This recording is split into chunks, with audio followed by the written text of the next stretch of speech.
Hello friends, আরুষিস কিচেনে আপনাদের সবাইকে আরেকবার স্বাগত। তো আজকে আমি আপনাদের থানকুনি পাতা বড়া রেসিপি বানিয়ে দেখাবো। তো এটা বানানোর জন্য আমি নিয়ে নিয়েছি কিছুটা থানকুনি পাতা। এটাকে আমি বেছে ধুয়ে নিয়েছি। এবার এটাকে আমি একটু ছোট ছোট করে কেটে নেব। আপনারা চাইলে না কাটলেও হবে, আমি একটু কেটে নিচ্ছি।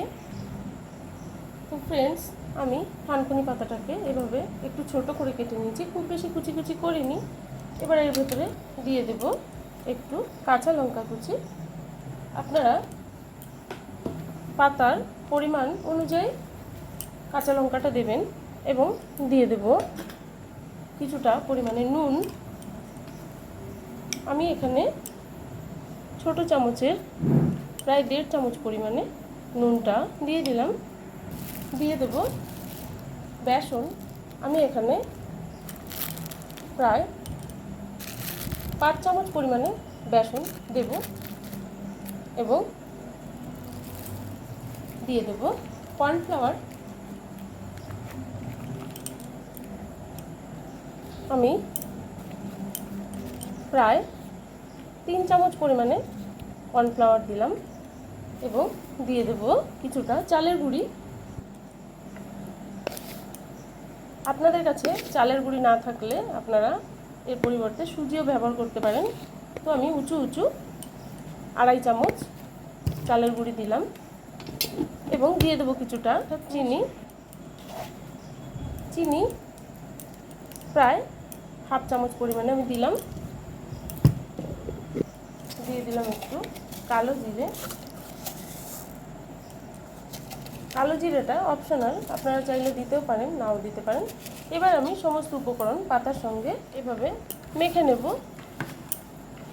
এর ভেতরে প্রথমে এক্সট্রা কোনো জল দেওয়ার দরকার নেই। পাতাটা ধোয়ার পরে যে পরিমাণে জল এতে ছিল তার সাহায্যেই আমি মাখতে থাকব। তো ফ্রেন্ডস, আমি এভাবে মেখে নিয়েছি। দেখুন কি সুন্দর আঠালো আঠালো হয়েছে। এবার এটাকে আমি ছোট্ট ছোট্ট আকারে এরকমভাবে করে এরকম সাইজে ঠিক এরকম গোল গোল চ্যাপ্টা চ্যাপ্টা আকারের করে গড়ে নিয়ে এগুলোকে আমি সাদা তেলে ভেজে নেব। তো কড়াই গরম করে নিয়েছি। এবার কড়াইতে আমি দিয়ে দিলাম কিছুটা পরিমাণে সাদা তেল।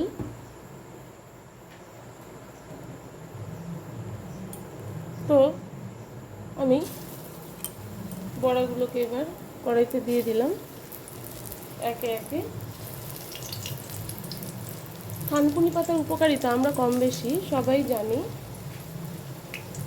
একঘেয়ে থানকুনি পাতা বাটা বা থানকুনি পাতা দিয়ে শুক্তো বা তরকারি যে যেভাবেই খান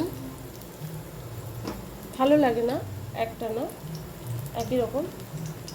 তো আমি ভাবলাম একটু অন্যরকমভাবে বানানো যাক। এর আগে আমি বানিয়ে খেয়ে দেখেছি, ভালো লাগে এভাবে, বাচ্চারাও বেশ মজা করে খায়। তো এবার আমি এভাবে এগুলোকে ভেজে নেব এবং ঢাকা দিয়ে দেব। তো উপর থেকে আমি একটা ঢাকা দিয়ে দিলাম, দিয়ে ভেজে নেব। তো ফ্রেন্ডস, আমি ঢাকা খুলে বড়াগুলোকে একটা একটা পিস এবং উল্টে দেবো। আপনারা করেছেন কি না, আমি কিন্তু এতে হলুদ দেইনি, ইচ্ছাকৃতভাবেই আমি হলুদটা দেইনি। এটা দেখতে একটু সবুজ সবুজ হবে।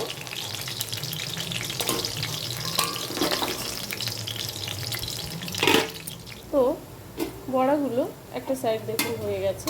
এবার এগুলোকে আমি একে একে উল্টে দেবো। এভাবে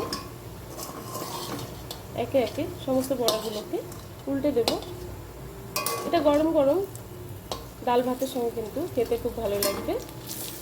সসের সঙ্গেও খাওয়া যেতে পারে, তো যেহেতু থানকুনি পাতার বড়া সসের সঙ্গে না খাওয়াই ভালো।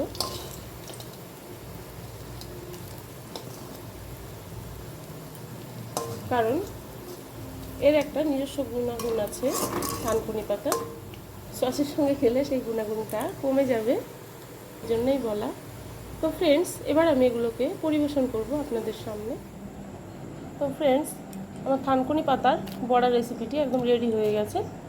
এটা দেখুন খুবই মুচমুচে হয়েছে, ভেতর থেকেও একদম হয়ে গেছে পারফেক্টলি।